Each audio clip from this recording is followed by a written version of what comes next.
Okay, but what do consultants actually do?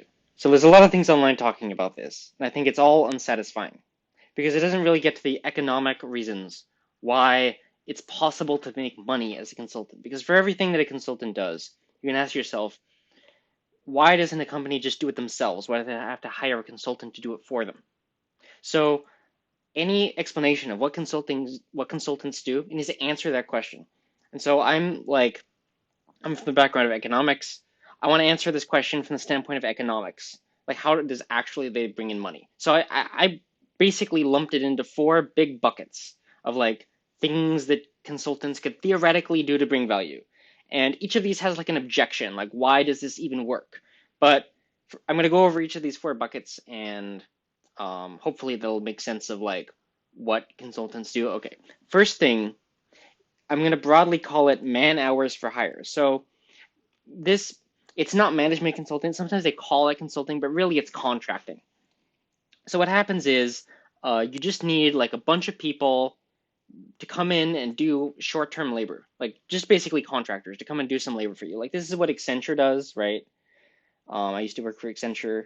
They have a bunch of developers or IT people or whatever come in and do install your IT or program or whatever you need. And then the question for that is, oh, well, if the company needs people to do work for them, why don't they just have their own employees do work for them? And the answer, simple enough, is they don't have enough employees to do their work for them. But okay, why don't they hire more? Because if they hire more, then they're on the hook to keep those employees around for longer. And then, like, let's say they don't need those employees anymore after the big project is done, or there's a downturn in the labor market or something like that. They don't have enough money to keep those people around. Then they have to fire all those people and give them employment. It's like it's a whole big thing. It takes a lot of work to like hire people up, train them, and then get them to work and then like fire them again. But with a consultant, you can just like hire a bunch of people, they do a bunch of work for you, and then once you don't need them anymore, you don't need to worry about that. You don't need to fire them. You can just send them back to their consulting home and they go work for someone else. So that's the first thing I do is basically man hours for hire, right?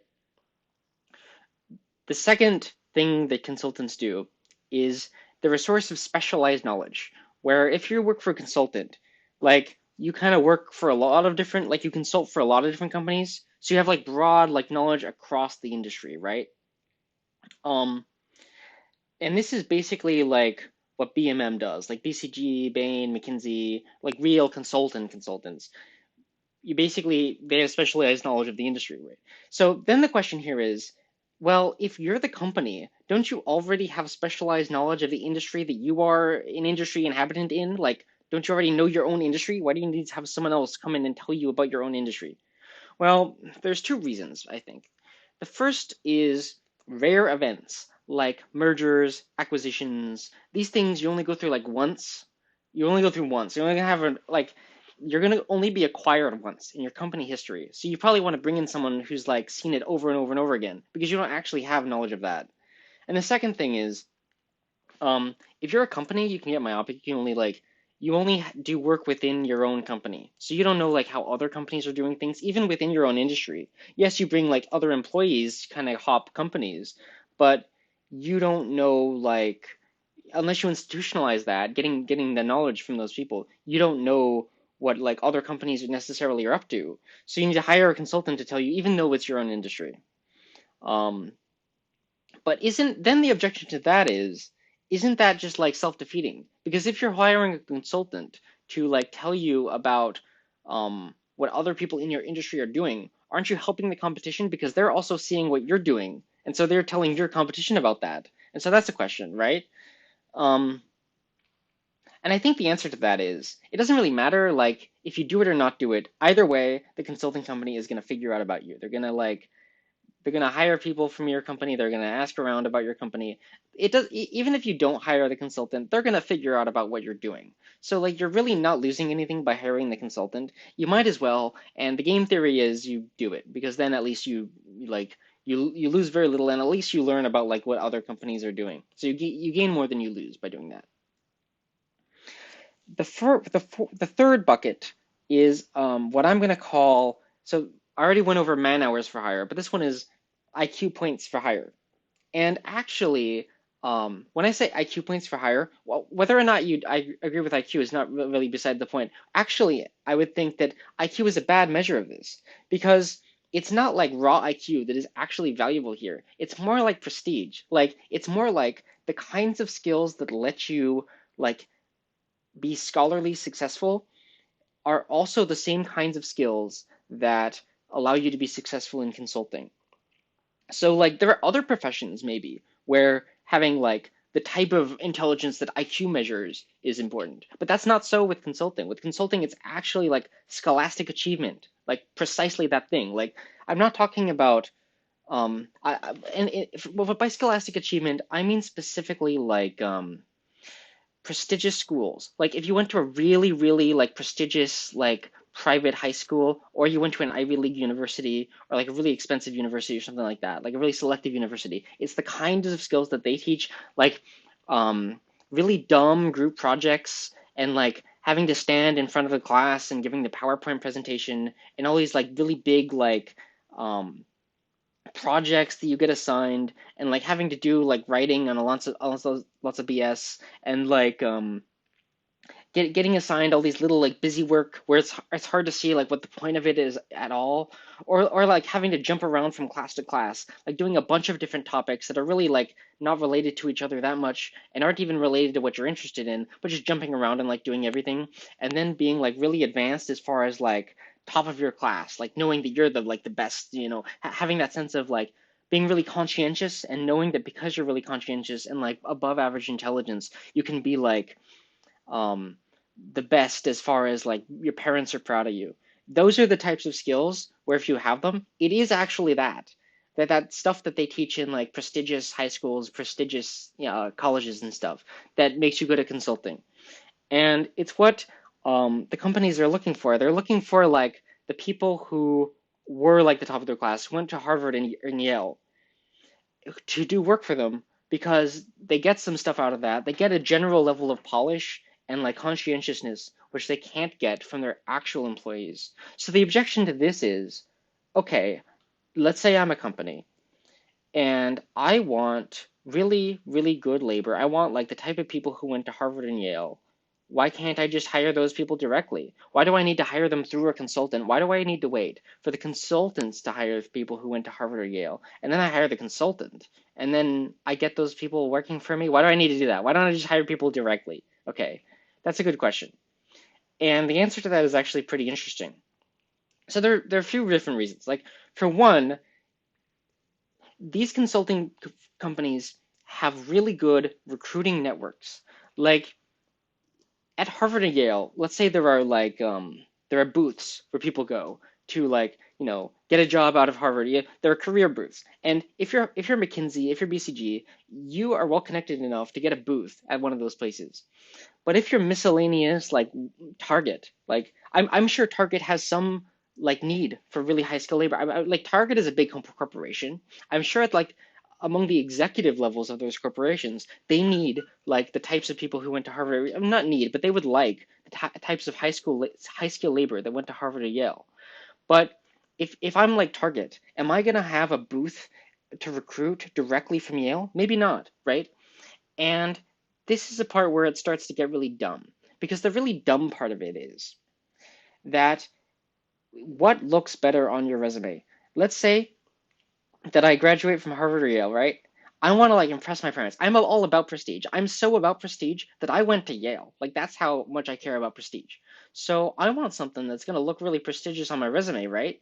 That's what they're thinking. That's what these students think.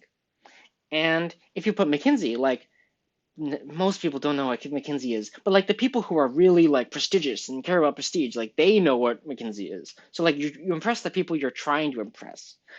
But if you say went to Target and you just worked for Target, even if you're really well paid at Target, the fact that you started working for Target afterwards and you have that on your resume, like it just kind of doesn't look as good. And maybe it does look. You can put your position title on your resume, and so maybe whoever you work for after that, they'll be impressed by that.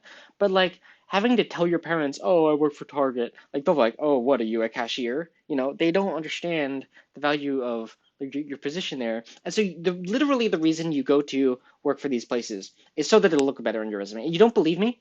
Like there are a bunch of like institutes where they're not even consulting companies. They literally do just this. Like, for example, there's an organization called Teach for America, right? And what does Teach for America do? Well, they take people who went to like Harvard or Yale, high tier, like Ivy League, and they give them scholarships or whatever it's called. What is a scholarship from Teach for America? It basically just means that organization chose you to go and teach like middle schoolers or high schoolers for a few years after college, and that's what you do. So why do you need Teach for America? If you want to teach like middle schoolers or high schoolers, why don't you just go and teach middle schoolers or high schoolers? Why do you need Teach for America? Well, the only real reason is because if you do that, then you can put on your resume, oh, I taught middle schoolers and high schoolers as part of my Teach for America fellowship for 3 years before returning to the corporate world. And so you get to do what you like, but you also get to like, have it look really good because, you know, in middle school you were top of your class, high school you were top of your class, college you were top of your class. Now you go out real world and you want to be like top of your class, but you also want to like go back, give back to your community. You also want to like teach high school because it'll be pretty fun. So how do you accomplish the best of all worlds? It's through these like, fellowship thingies. And that's a big thing. But consulting is like the same thing as that, right? And it's even better because like with if you're a consultant, at least you can have a better diversity of experiences. Like I respect the people who like go for Teach for America. At least they know what they want to do. They want to like teach middle school, high school, whatever, or elementary school. But if you're a consultant, you don't even know what you want to do. It's like, do I want to go into law? Do I want to go into corporations? Do I want to go into like finance? I don't know. Like I'll just delay having to make a choice longer, and then when I'm a consultant, I can like work across a bunch of different industries, and then I can kind of, if I don't like the industry, I can change it later. So that's like the type of thing where it's like delayed adolescence. It's a really rude way of saying it. But if you think about it, if you go to like a liberal arts college, like do general studies, you're kind of delaying having to choose a specific career. Your major is not your career. You can graduate with whatever philosophy major, and then you don't know what you want to do, so you go consulting. You're kind of doing everything, right? And so in that way, the consulting companies, they can pick up like the people who went to like the top tier schools and advertise that, and maybe get some value out of that too. So okay, I think that covers that one. The last reason that consulting companies bring value, or theoretical like economic value, is through like as a scapegoat. So you've all seen like Office Space. They want to fire a bunch of people. They bring in someone to like some consultant to tell them who to fire, and then they go off and fire whoever they wanted to fire anyway. But at least wait, when you brought in a consultant, then you're not going to make people mad. You're okay. You're still going to make people mad, but it's different. It's like I fired this person because the consultant told me to. So it's like getting it off your back. Like as the person who actually pulls the trigger of who to fire, you make whatever decision you want, but you can claim someone else did it. And so this is kind of like the cynic's reason why consulting is valuable. So there are different possibilities, right? Let's say that you hire a consultant and you do what they tell you to do, and it works. Then you can say, I'm a genius. I hired a consultant. I knew what to do. I did what they told me to do. It worked. I did, like followed all the steps. It's the old saying, like no one ever got fired for hiring McKinsey, right?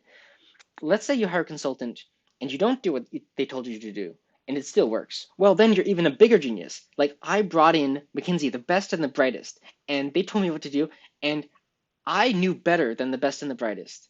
And then it still worked. So I knew better than them. So in that case, it still worked. Let's say they gave you a recommendation and you did what they told you to do, but it doesn't work.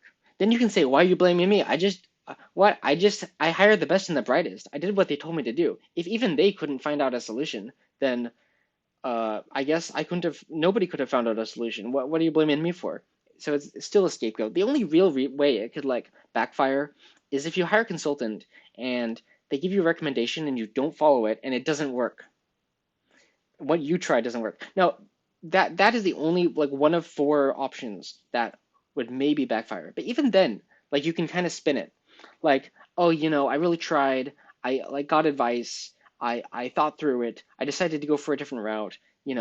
I considered all the options. You can't blame me for like not considering the alternatives. I strongly consider the alternatives, and at the end of the day, I decided that even the alternatives didn't work. And so like even then, it's still kind of a benefit if you hire McKinsey because you were going to do that anyway if you didn't hire McKinsey, and then it wouldn't have worked in that case. But at least by hiring McKinsey, you can say like I tried other like I considered alternatives. So it's all about how you spin it, and that's what it is. Like if you're in leadership in a corporation, if you're some executive, then the decision to hire like BCG, Bain, McKinsey, it's easy because you're just it's all about how you spin it. It's all like using your words to like finesse, right? Um, yeah. So that's basically what consultants do. I think ordered from most legitimate to least legitimate. The first thing they do is they just man hours for hire, just like man hours. I know it's like women hours too, like people you can hire like basically contractors. That's barely consulting. The next thing is sources of specialized knowledge. Third thing is IQ points for hire, like getting people from the top universities. And the fourth thing is basically as a scapegoat, someone to blame, someone to do the dirty work, so that the employees can't really blame you for doing the things that McKinsey told you to do, and your shareholders can't really blame you for doing the things McKinsey told you to do. And like no one can really blame you, except they might, but you know, in your mind you think it's a good idea and they can mark it off that. So yeah, that's what I think they actually do, like explained, because all the other explanations online, I think they don't really go far enough. They're kind of jokes, they don't really explain the incentives, like the economic incentives that are motivating people to hire consultants, how they actually make money. Okay, that's all.